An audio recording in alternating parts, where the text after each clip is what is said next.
Ito po ang inaayos po natin ngayon ay dalawang moving head na ito hindi po ito umiilaw. Bali dinala po ito dito ng ating customer na si Boss Dicky Imbutorio ng DNGT Mini Sounds.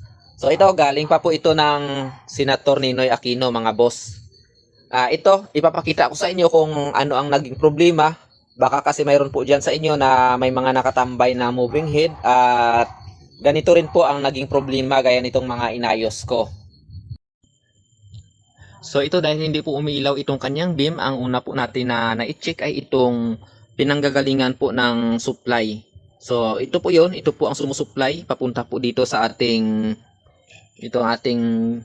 lead light module. So ayan po, ito po ang ating lead light module. Maliit lang po siya. Ito po ang umiilaw ng maliwanag. So habang umiilaw po yan ng maliwanag ay medyo umiinit po siya. Kaya nilagyan po siya ng heatsink. Maliban po sa heatsink ay nilagyan po siya ng fan dito sa likuran. So ito dahil wala pong lumalabas na supply dito. So hinanap ko po ang problema. Ito po ang nakita ko, itong dalawang diode po na ito. So sira po ang dalawang diode na ito. Itong dalawang maliit na diode na ito. Kaya ayan, pinalitan ko na lang po siya ng isa na mas malaki. Bali 3 amperes po ang pinalit ko. Pero isa lang po, dahil itong dalawang diode po na ito ay nakaparallel lang naman po ito siya. So dito po natin yan makikita, malapit po dito sa itong inductor po na ito. So hindi po ito ang kanyang main na power supply. Mayroon po siyang main na power supply po dito na sumusupply po ng 12 at saka 24 volts. So okay po, kumpleto po ang supply na galing dyan. So papunta po dito, dito po siya, pumasok po siya dito. Ngayon, hindi na po siya nakalabas dito. So ito, dinaan po siya dito for switching. For switching po sa ating, dito sa ating lead light module. Para po na madaan po siya sa kung ano ang iset po natin na program po para sa kanya. Kaya po siya dinaan dyan. Pwede na rin po na i-direct natin na supplyan ng 24 volts ay iilaw po yan. Pero hindi po pwede na hindi po natin siya idaan dito kasi hindi po natin siya makukontrol pag i-program po natin itong ating moving head. Kaya dinaan po siya dyan.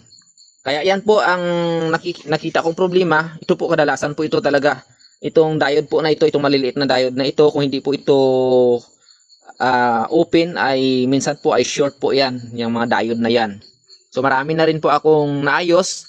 Ganyan po ang mga problema. Kaya baka may mga nakatago po kayong mga moving head dyan na hindi umiilaw. So tingnan nyo po ito dito po na section. Kahit na yung isa po na yan ay naayos ko na rin po yan. Bali dito rin po siya nagka-problema. Dito na section po. So ayan. So ito mga boss, before natin ito i-testing ay ipapakita ko po sa inyo kung ano po ang mga parts na nandirito para po sa mga beginners dyan na hindi pa po nakakita ng nasa loob nitong moving head. So ito po yun mga boss. Ito ipapaliwanag ko po kunti ang mga nandirito. So ito, kung makikita nyo mayroon pong plate dito na iba't ibang kulay. Yan po ang nag-change ng kulay na nilalabas ng ating moving head, ng ating beam. So ayan, mayroon po dyan na yellow, blue, pink, at marami pa pong mga kulay na nandiriyan. At saka mayroon po siyang plain. Kung gusto po natin na plain lang po, plain white lang po ang ipalabas nitong ating beam. So ayan, ito kasi itong ating lead light module na ito mga boss ay purely white lang po na maliwanag ang nilalabas nito. So isang kulay lang po yan. Ito lang po ang nagpapapalit-palit ng kanyang kulay. At saka ito, mayroong design. Kung may makikita po kayong iba't ibang design ay dahil po yan dito sa plate na ito.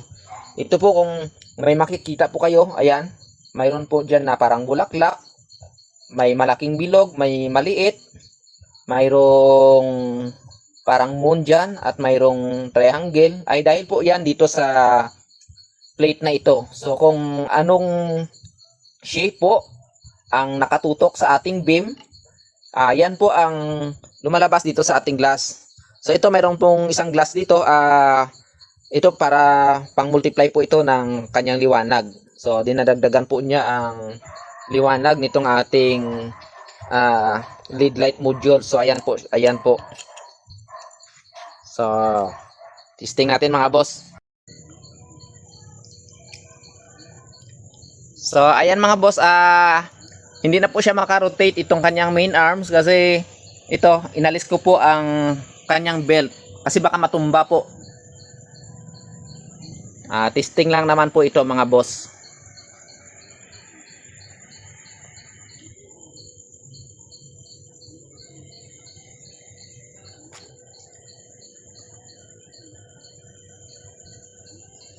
So, ayan, maraming salamat sa palaging pagsuporta sa aking mga content mga busing. Sana po ay may kunti po akong naidagdag na kaalaman para po sa mga nagsisimula pa lang po.